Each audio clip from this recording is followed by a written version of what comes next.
Dans cette section, nous allons apprendre à utiliser les commandes sous Linux. Pour l'instant, nous allons voir les bases, puis nous approfondirons plus tard dans le cours.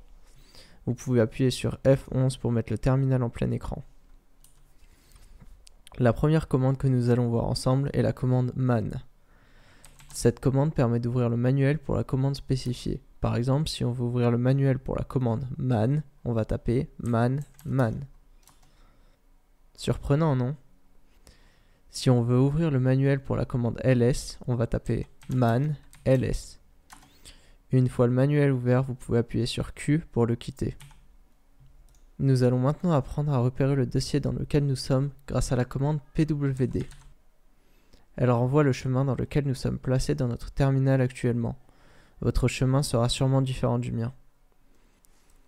La commande ls sert à lister les fichiers et les dossiers contenus dans le dossier courant. Créez un dossier dans le chemin que vous a renvoyé pwd, par exemple home tutoriel pour moi, et maintenant tapez ls, vous verrez que ce dossier apparaît. Et maintenant nous allons apprendre la commande cd.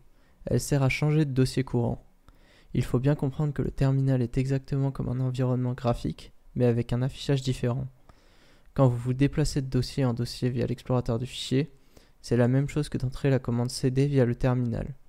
Par exemple, cd test. Vous pouvez créer simplement un dossier avec la commande mkdir suivi du nom du dossier.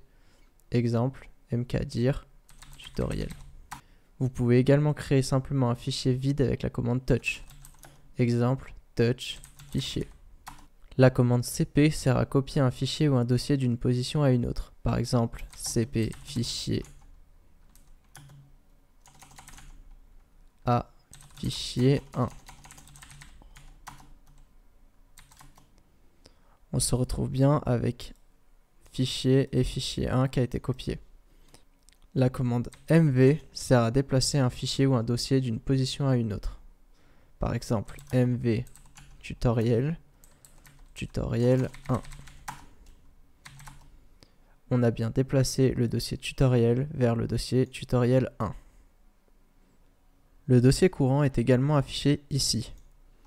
Si on fait un cd tutoriel 1 pour entrer dans le dossier tutoriel 1, on voit que le dossier courant est affiché ici.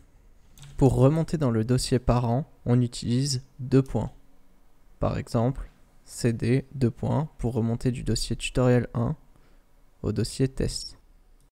C'est tout pour cette partie. Dans la prochaine partie, nous allons voir les arguments de commande.